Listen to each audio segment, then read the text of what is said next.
Will you please welcome to the stage Yvonne Buckley?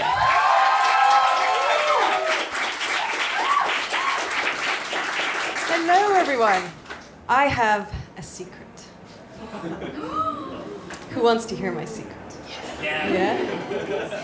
Okay, so the terminal velocity of a black pine seed is 85 centimeters per second. Thank you very much. Yeah, that's a really, really cool fact. I love secrets. And as an ecologist, I get to learn a lot of secrets.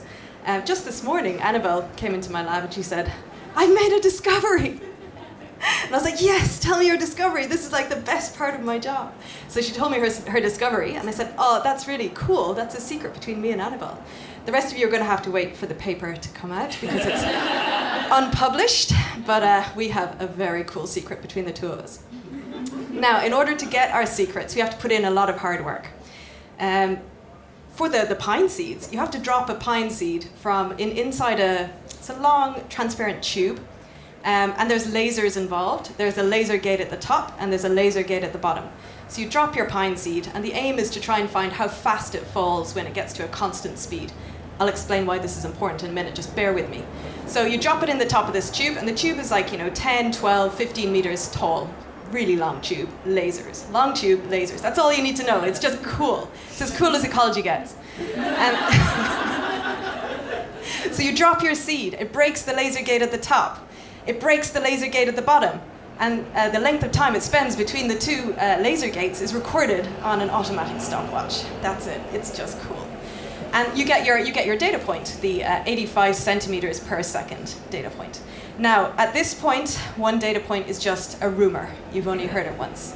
You need to replicate this a lot of times for it to become a really good secret. So we replicate that, hundreds, thousands of times.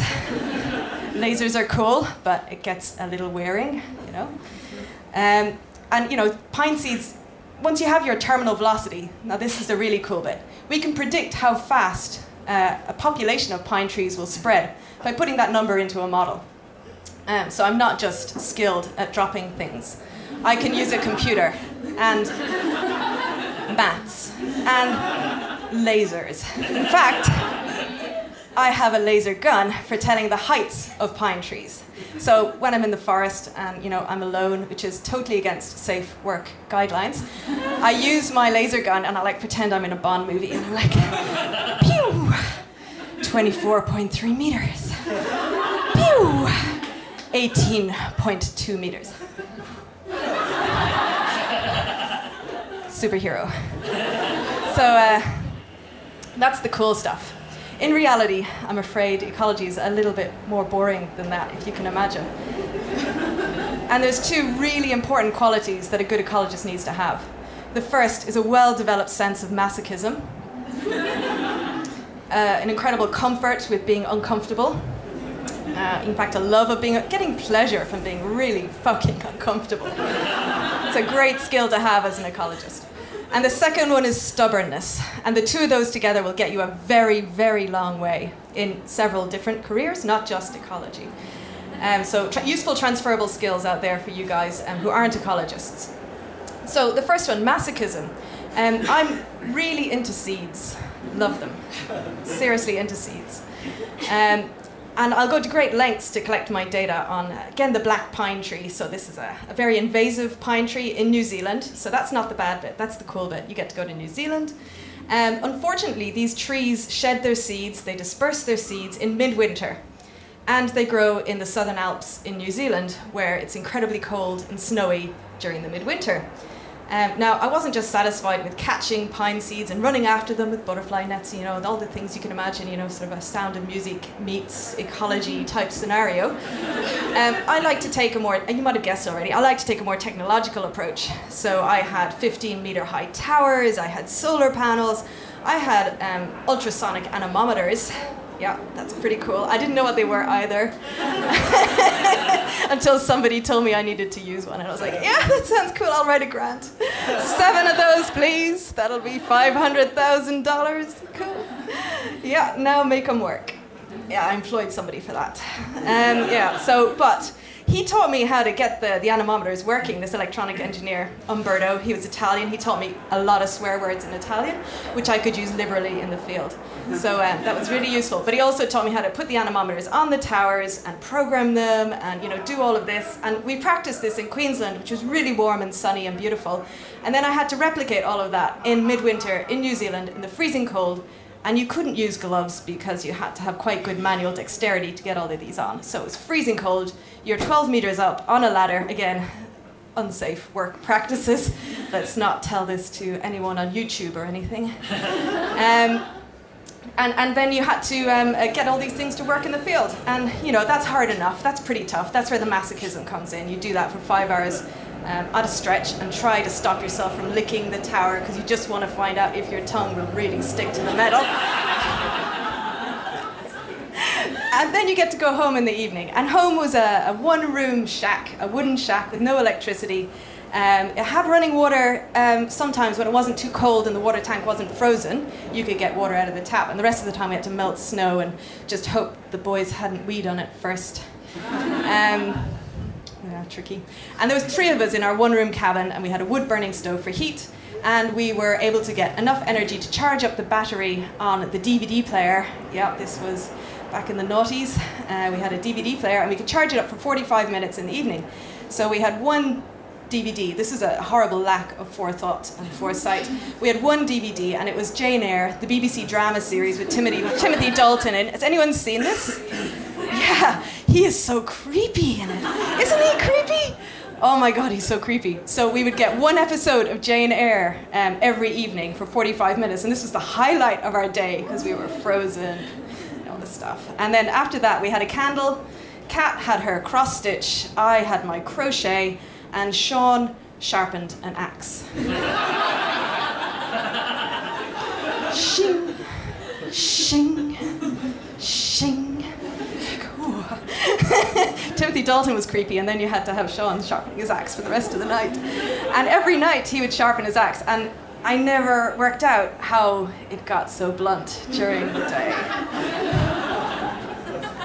So that's the masochism part over and done with, and that was for 3 months.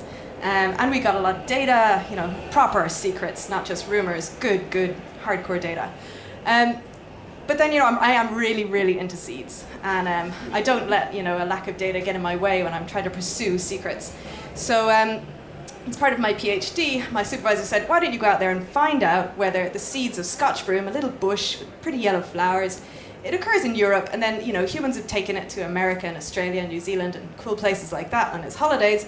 And let's find out whether the seeds are bigger when it goes away abroad on its holidays compared to when it stays at home. And I have no idea why he thought this was a good question or why he thought it would even work. Matt had amazing intuition. So he sent me this task, and I thought, okay, how do I do this? I need to sample all over the world, because this occurs everywhere in the world. He didn't give me the budget to go with this question. So I have to persuade a bunch of people all over the world to collect seeds for me. I did that, got people to send me seeds. Now, I was left with 25,000 seeds from all over the world that I then had to weigh individually.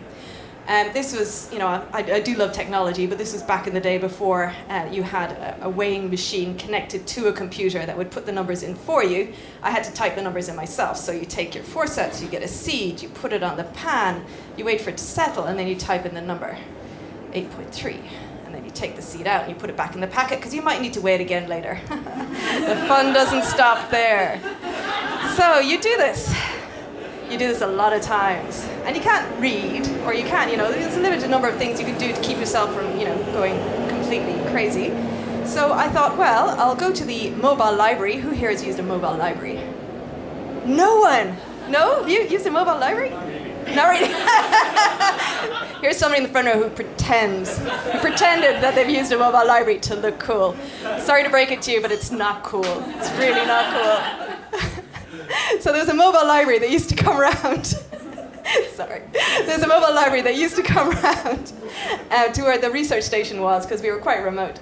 And so every 2 weeks I get to go to the mobile library, and I would get to pick out an audiobook on cassette tapes. Who here has used cassette tapes?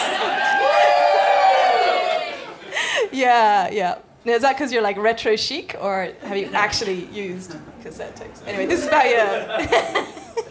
So I get my ghetto blaster, and I would put my cassette tapes in, and I would weigh my seeds.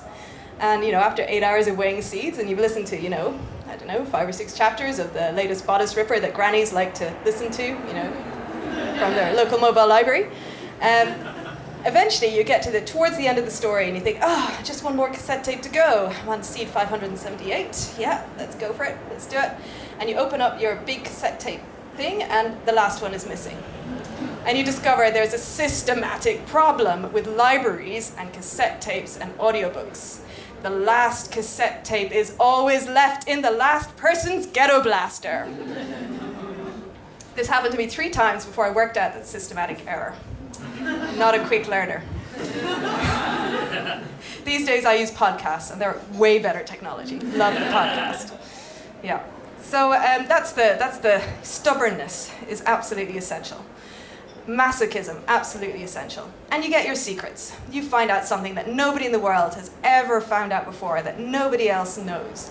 And even better, if you can find out a really cool secret about a really common thing, because it's easy to go and find a secret out about a really rare thing. Finding the rare thing's the hard bit. Everything you learn from then on in is a secret. Nobody else knows it because nobody's ever found the sodding thing. So that's easy. I'm not interested in that. I'm interested in finding out really cool things about really common things. So I can then walk around and go, I know that your seed size is 10.3. Plus or minus 2.74. I've weighed all you fuckers, all of you. And you can impress people at dinner parties with facts like that, I find. But even better than knowing a really cool secret is finding somebody else who is just as excited about it as you are, if not more so, because they can do cool things with your secret. So one of my colleagues, very nice guy from New Zealand, came up to me and said, really like your seed work. And I'm like, yes. All of that time, all of that weighing was not in vain. Here's a fan. Here's a proper fan. So he says, I can do things with your seed work. I know beetles. I've got these beetles who live inside your seeds. And I really want to find out whether the big seeds have got big beetles in. And I was like, yes! Oh my God, where have you been for the last 10 years? Awesome, let's do this. So he got a bunch of seeds from all over New Zealand. He was less ambitious than me. All over New Zealand, North Island, South Island, and he weighed the beetles that came out, and he found that yes, indeed, big seeds have bigger beetles. Cool, thank you for the wow. Yeah. And big beetles have more babies and survive better, and you get more beetles in big seeded populations. So we now have at home these little seeds with their little pathetic, tiny, little crappy surviving beetles that can't produce very many babies. And then abroad, where it's been taken on holiday to all these lovely sunny places, big seeds, big fat beetles, millions of babies, survive really well, huge populations of beetles, all the seeds get fucking eaten. That's the theory. Our population modeling has showed that over time, eventually, we might expect the big seeds to evolve into little seeds again to avoid the big fat beetles. Thank you very much, everybody.